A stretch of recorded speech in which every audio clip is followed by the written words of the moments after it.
उत्तर प्रदेश परिवहन विभाग के आदेश पर पूरे प्रदेश में सड़क सुरक्षा सप्ताह मनाया जा रहा है। लखीमपुर खीरी जनपद में आज उसका दूसरा दिन है, जिसको लेकर के जिलाधिकारी शैलेंद्र कुमार सिंह की अध्यक्षता में एक आवश्यक मीटिंग की गई थी।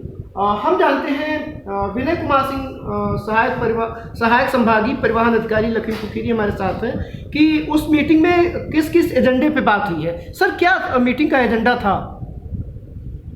एक्चुअली ये नेशनल रोड सेफ्टी वीक का कार्यक्रम 18 नवंबर से लेकर 24 नवंबर तक संचालित किया जा रहा है और एक सड़क सुरक्षा की मीटिंग होती है। साल भर में ये कुल 6 मीटिंग होती हैं। ये इस वर्ष की 5वीं जिला सड़क सुरक्षा मीटिंग थी, जिसके अध्यक्ष जिलाधिकारी महोदय हैं। और इस 5वीं मीटिंग में कुल 6 मुख्य एजेंडे थे। पहला एजेंडा तो ये था कि जो हिट एंड रन के केसेस में जो मुआवजा मिलना चाहिए पीड़ित पक्ष को, वो किस ढंग से सही तौर तरीके से। सर, आपने एक शब्द इस्तेमाल किया, हिट एंड रन। चूँकि आपको लोग देख रहे हैं तो हिट एंड रन क्या है, एक आम आदमी नहीं समझ सकता है। हिट एंड रन थोड़ा सा परिभाषित कर दीजिएगा। हिट एंड रन की परिभाषा यूँ समझिए कि जैसे कोई वाहन किसी को टक्कर मार के भाग गई और उस वाहन का कोई नंबर ज्ञात नहीं है, अज्ञात वाहन है, ऐसी दशा में हिट एंड रन के तहत उसका मुआवजा पीड़ित पक्ष को मिलता है। मुआवजे की राशि सर क्या है? यदि एक्सीडेंट में डेथ हो जाती है व्यक्ति की, तो उसके जो आश्रित परिवार के लोग हैं उनको एसडीएम के माध्यम से यह रिपोर्ट करने पर उसका पीड़ित पक्ष जो परिवार है वो जाता है। पूरी घटना का ब्यौरा एक प्रोफार्मा बना है।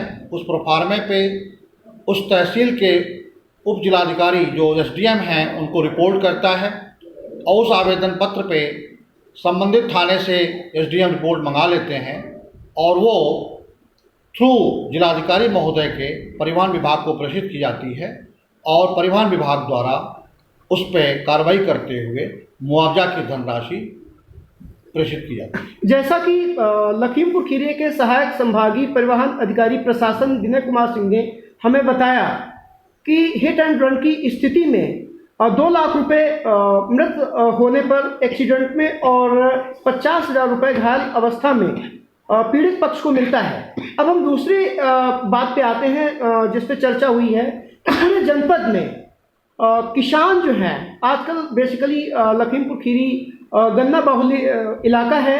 यहाँ पे 2-2 ट्रालियाँ जोड़ के लोग ले जाते हैं, जिससे भी एक्सीडेंट्स में बढ़ोतरी होती है। सर, क्या हुआ? मीटिंग में कोई इस बात पे चर्चा हुई? नहीं, एक सामान्य चर्चा का विषय था। चूँकि डीसीओ भी इस मीटिंग के सदस्य हैं जिला सुरक्षा समिति में, तो उसमें एक बात सामने आई लोगों के द्वारा कि भाई ये ट्रालियाँ कभी कभी जो है कुछ क्षेत्रों में, कुछ चीनी मिलों में 1 से अधिक ट्रालियाँ जोड़ के एक साथ लाई जाती हैं और उनसे सड़क दुर्घटनाएं बढ़ने की आशंका ज़्यादा है और उन पर रेट्रो रिफ्लेक्टिव टेप भी नहीं लगा होता है।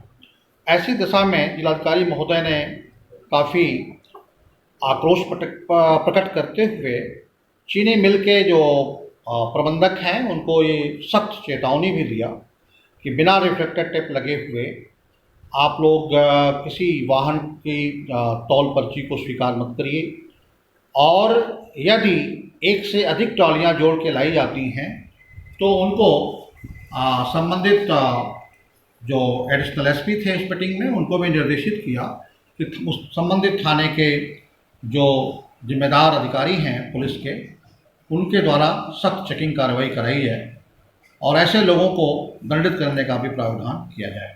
सर, कुछ ब्लैक स्पॉट को लेकर भी चर्चा हुई है कि जो दुर्घटना बाहुल्य क्षेत्र है सर, उस पर सर थोड़ा सा ध्यान आकृष्ट करना चाहेंगे आपका। ये एक बहुत ही महत्वपूर्ण बिंदु है दुर्घटना को रोकने के लिए, कम करने के लिए और मृत्यु जो होती है उसकी संख्या को घटाने के लिए।